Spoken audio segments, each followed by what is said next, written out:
about cricket first. Greg, Queensland's had the Sheffield Shield well within its grasp before and let it slip away. I mean, why should they have any more chance this year, do you think? Well, I guess law of averages says we've got to get close there sooner or later, George. I think 4 finals in the last 5 years we've been involved with. And this year, I just think there's just a small air of confidence about the whole situation. And I think the Western Australians are fearing us a little bit. We're going to have our side at full strength for this particular match. And the last game we played in Perth, we had a good opportunity to beat them, just missed out. This time we'll certainly do it. Ian, do you think they got you in the side in the first place to help push them over the line? I'd like to think so, yeah. How do you think they'll go? I mean, you've watched the team from the Oval itself, and you've seen their bad luck in the past. Yeah, there seems to be a lot of talk. I think most of the talk seems to be the Queensland public and the Queensland media about how the team have never got over this final hurdle. But as far as I'm concerned, the word doesn't exist, and you know, this we can't win it, we never will win it. Myths and things like this are made to be broken. Queenslanders are a pretty parochial bunch, speaking as an ex-Queenslander myself. I mean, have they accepted you as a Queenslander as such? I think I've got all the qualifications. What are they? Or shouldn't we go into that? Well, I'm a little bit crazy. Yeah, that's true. You do have to be a bit crazy. It's the sun, actually, that It's the sun that fries your brain. Yeah, Greg, do you think that Ian could be the difference between the two sides? Well, certainly Ian's going to play a big part in the match. His all-round capacity is a help to any cricket team. But it's got to be a total team effort, George. Everyone has got to do their little bit. If we do that, I feel confident that we're going to come out on top. Right. Well, we're all looking forward to the game. Do you think, though, that the final is a little late in the season, a point in time where people are beginning to lose a little interest in cricket? Do you think that's wise?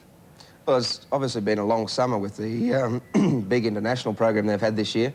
But from the cricketing point of view, I think there's only one time you can have the final at the end of the season. True. I still think it's going to generate a lot of public interest. Right. Now, how the heck did Botham con you into walking across the Alps with him? Well, I don't think it was so much of a con, George, as an invitation, really. I've had a little bit to do here in Brisbane with the Royal Children's Hospital, some of the kids down there in the leukaemia ward. Right. Just through conversation with Ian over the summer, he said, look, if you want to do something positive to help these children, why not join me on the walk? And I really jumped at the opportunity. Yeah, I don't think anybody would disagree with the whole idea, but you've done it before, Ian. I mean, backing up for a second go is pretty courageous. Well, as I said earlier, I am a little bit crazy. But no, I think the beauty of it is that with Greg coming along, you know, leukemia's all around the world. It's not just in England or Europe, it's in Australia as well. And with the interest that Greg's generated over here, I can see us making probably 1/3 as much money as we originally planned. How much did you make last time, Ian?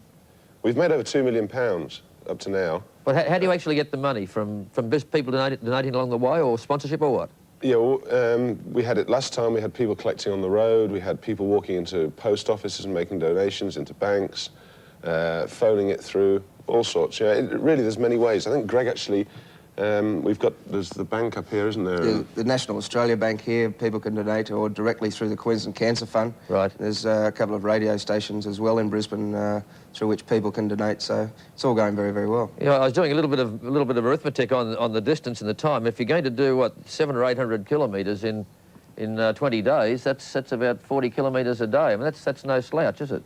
Well, it varies all the way through the walk. You know, some days, I think the average is actually just a little bit less than that, about 37. But we have days where we get, for instance, one day when we cross the Rhone, I think it's just a 10-kilometre day. Yeah. But we have got to spend the rest of the afternoon with the French Foreign Legion. Right. So, you know, the short days have their drawbacks as well. True. The last day is 52 kilometres. Yeah, 52 kilometres. Well, you'll be pretty fit by the end of it, or the opposite. All day. Ian, just before we go, you've upset Bridget Bardo with the use of the elephants, but you tell us that that's not necessarily cruel.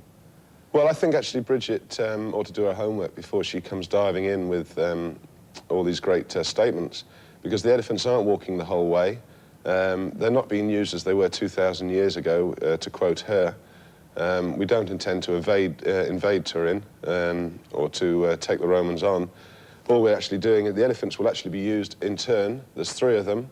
They're just there really to front the walk and to give it advertising, but the majority of the time they'll be sat in the back of a wagon and be taken from from A to B in the back of a wagon being fed. Right, Whereas, unfortunately, we've got to walk. Yes, you do. Ian, thanks very much for that. And Greg, thanks very much to you as well.